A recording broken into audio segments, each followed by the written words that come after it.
በቃ ደከመኝ ጋይስ። አሁን ደግሞ ከሰው ጋር አይደለም ገባችሁ ፋይት እያደረኩ ያለሁት በመንጋ ካሉ የመቅደስ እንትኖች አጋንንቶች ጋር ነው ፋይት እያደረኩ ያለሁት እና እነዚህ ደግሞ ይከብዱኛል። እኔ አልቻልኩም እውነት። እኔ ቦኒ ታደሽ ማለት ጀመርኩኝ ዛሬና ከፋኝ እንደዚህ ማለት የራሱ። ስለዚህ አትምጡብኝ እሺ። እኔ ጋር መጣችሁ ምንም የምካፈላችሁ ነገር የለም። በጣም ብዙ ቲክቶከሮች አሉ እስካሁን የገዳም ማስታወቂያ የሚሰሩ ከነሱ ጋር ጨርሱ። እኔ አልፈልግም፣ አልሰራም። ጣልቼው ነው የወጣሁት። መጨፈሩ መርጫለሁ። ብር ከመብላት ከገዳማውያን ከነዲያን ብር ከመብላት መጨፈሩን መርመጥመጡን ሞክሬያለሁ። ከ10 ጻድቅ ጋር ከመዋል ከመቶ ኃጢአተኛ ጋር መዋል መርጫለሁ። አምላኬንም እዛ ነው ያገኘሁት። ስለዚህ ተመችቶኛል። አታስቡልኝ ለኔ። ሃይ ጋይስ አይ ቲንክ ይሄ መጨረሻ ቪዲዮ ነው የሚሆነው በዚህ አካውንት። ላስት ዋርኒንግ ላይ ነው አካውንቴ። ኦልሞስት ሁሉም ቪዲዮዎች ጠፍተዋል። ማስተላለፍ የመጣው ሐሳብ የኢትዮጵያ ኦርቶዶክስ ቤተክርስቲያን ከዚህ በኋላ እኔ ጋር እንዳትመጪ ተወክለኛለሽ ብለሽ እኔ አልወክልሽም። እሺ እናቴ፣ አንቺን ሌቦች ምኖች ናቸው ሊወክሉሽ የከበቡሽና እኔ ልረዳሽ አልችልም።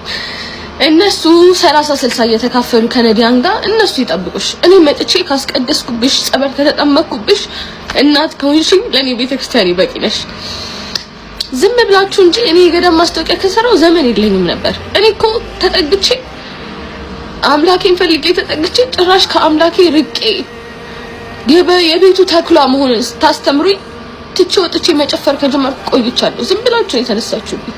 ስለዚህ ሃይማኖተኞችም ለእናንተ የሚሆን ፔጅ አይደለም። እዚህ ፔጅ ላይ አይዘመርም ምን አይልም። ቲክቶክ ላይ ስመጣ እኔ እንደውም እምነትም የለኝም። ከዚህ በኋላ ከመጣው ነው ወደ ዩቲዩብ መሄድም ይመስለኛል። ዩቲዩብ ከፍት እያሰብኩኝ ነው። ምክንያቱም በቃ ደከመኝ ጋይስ። አሁን ደግሞ ከሰው ጋር አይደለም ገባችሁ ፋይት እያደረኩ ያለሁት በመንጋ ካሉ የመቅደስ እንትኖች አጋንንቶች ጋር ነው ፋይት እያደረኩ ያለሁት እና እነዚህ ደግሞ ይከብዱኛል። እኔ አልቻልኩም እውነት።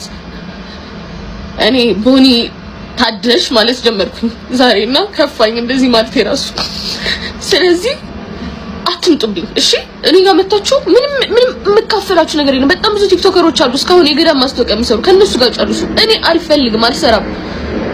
ጣልቼው ነው የወጣሁት። መጨፈሩ መርጫለሁ። ብር ከመብላት ከገዳማውያን ከነዲያን ብር ከመብላት መጨፈሩን መርመጥመጡን ሞክሬያለሁ። ከ10 ጻድቅ ጋር ከመዋል ከመቶ ኃጢአተኛ ጋር መዋል መርጫለሁ።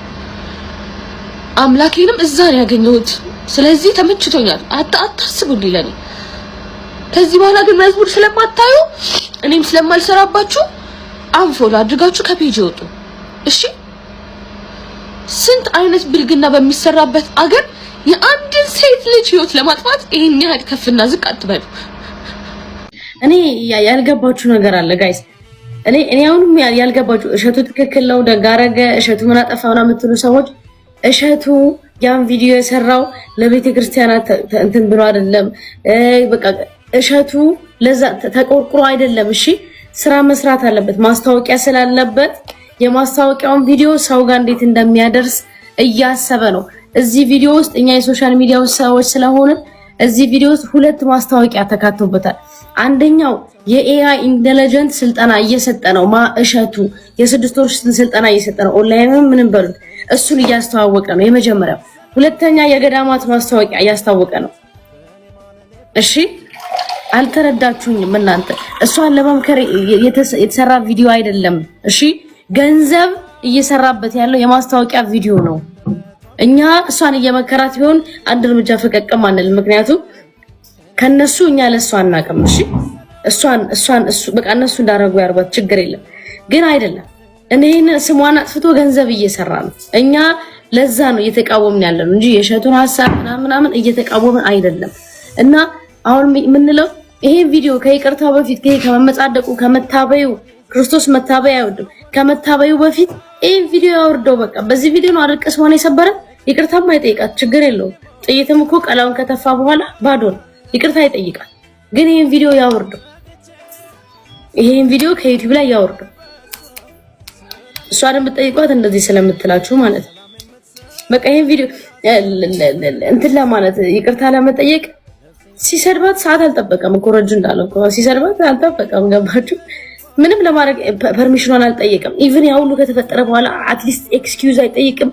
አባቷ ጋር ደርሶ እኔ ዋጋ ቢስነት እንዲሰማት ካደረገ በኋላ እኔ ኖሬ ለቤተሰብ እስካልጠቀም ብላ እንድታስብ ካደረጋት በኋላ ለበኔ ዩቲዩብ ቻናል 3 ሰዓት ላይ ይቅርታ ይጠብቁ። ሌላ የገንዘብ ስራ የህሊና አይደለም፣ ሰው ሂዩማኒቲም አይደለም፣ ተሰምቶትም አይደለም። ሌላ ዩቲዩብ ገንዘብ መስራት ስላለበት ዛሬ 3 ሰዓት ዩቲዩብ በኔ ዶንኪ ዩቲዩብ ጠብቁኝ ይቅርታ ጠይቃለሁ። ይሄኛውን ቪዲዮ መጀመሪያ አውርደው እሸቱ ይሄ ጫንካውን ቅስሟን የሰበርክበትን አባቷን የሰደብክበትን ቪዲዮ መጀመሪያ አውርደው። እሺ ያን ነው እኛ የምንፈልገው። አለበለዛ አልተሰማም። ሀዘነ አባቷ ድረስ ሄዷል። አሁን ለምሳሌ ወደ እሸቱ ከመጣ ወደ ጌም መጥቷል። እንኳን እሺ ባምቢና እሱን ስም አልጠራ ምናምን በሉና ተውትኝ። እሸቱ በጌሜ መጥቶብኛል። ምን አለ መሰላችሁ? ጸጉር እናስላጫለን፣ ቂጥ እናስቀነድባለን አላለም። ቂጥ እናስቀነድባለን ያው ለወሬው ጣም ጨመር ላረግ ነው። ጸጉር እናስላጫለን፣ ቅንድብ እናስከረክማለን የምትሉ ስትል ራስ ቪዲዮ ጸጉር እያስላጨክ በሶሻል ሚዲያ ወጣ። አየክ የሆነ ነገር ስትናገሩ እኛ ቋል አሁን ለምሳሌ ማለት አረኒ ተሳድቤ አላቅም አልልም። ለምን እሳት ነበርኩ ተሳድቤ አላቅም አልልም። የዛሬ አመት ደንበኛ ቀንዱ ሰይጣኑ ከነጭፍራው ከነጨገሩ ላይ ሰፍሮብኝ ነበር። የዛሬ አመት አልዋሽም። አሁን ለምሳሌ አረኒ ብሄር አልተሳደብኩም አልልም። ጨገሬ ብንስኪል ነበር ስሳደብ የነበረው ቡንስኪል ጨገሬ ተሳዳቢ ነኝ። ሶ ባህሬን ስለማቆም ምንድነው ምለው ድሮ ሳደብ ነበር።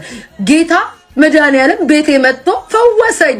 ሃሌሉያ ፈወሰኝ ብዬ ክብር ለሱ ይገባው ብላችሁ ምስጋና ለመስጠት እንመጣለን እንጂ አሁን እሱ ጸጉር እንደዚህ እንዴ ቁንጮ ቀርቷል እኮ ምን አለ ሀገራችንን ባህል እንኳን ቢያስከረክመው ከቁንጮ አልፎ ማለት ሰውየውን ቡርድስ ደስ አርጎቴ በቲክቶክ ጌም ተጫውቶ አይቻለኝ።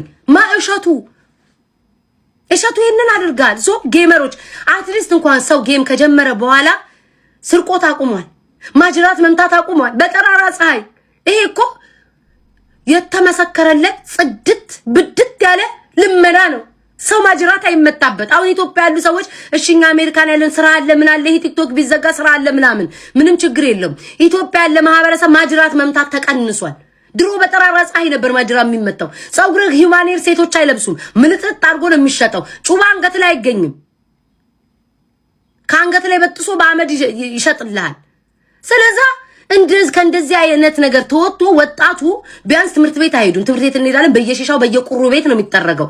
ያንን ሁሉ ትቶ ቲክቶክ ላይ መጥቶ ጌም በመጫወቱ ምንድነው ኃጢያቱ እንዴ? ሰው ጌም ሲጫወት ኃጢያት ነው። ሰው ቂጡን ሲከፍት ኃጢያት ነው። የትኛው ነው ትክክል ታዲያ? ውሃ እየጠጣሽ እሺ አጠቃላይ ስትናገር ስለ ቤተ ክርስቲያን ካወቅ አመጣጥ መጀመሪያ አንተይ የራስህን ልጅ ቤት አስቀምጠክ ህፃናት ወጥተው እኮ እንዴ ህፃን ልጅ እንደዚህ ይናገራል እንዴ? ድንቅት ዩቲዩብ ነው ፍልጥ ዩቲዩብ አላቅም። ብቻ እዛ ላይ ህፃናት አቅርበክ ህፃናቶቹ ምላሳቸው ሰባክን። እኔ ራሱ ማለት ነው በልጅነቴ ጋንግሪን ያዘኝ ነው የሚመስለው። አላወራም ምን ያውን በልጅነቴ ጋንግሪን ነው አፌ ላይ ያወጣ የሚመስለው። ሳተነበር ያሁኑ ልጅ እሳተ ነበልባል ወጥቶ እንደዛ ይናገራል። ያንተ ልጅ ግን ቤት ቁጭ ብሎ አረንጓዴው ቢጫ ይሁን ይናገር ይተንፈስ ያውራ ምን ይሁን አናቅም። ይሄ ራሱ ትልቅ ሽቀላ ነው። ስለዚህ ከቻልክ ወተክ ማስተባበሪያ ስጥ፣ ካልቻልክ ደግሞ የራስ ጉዳይ ነው። በጌሜ ከመጣ ግን ጉሮሮ ላይ ነው የምቆመው።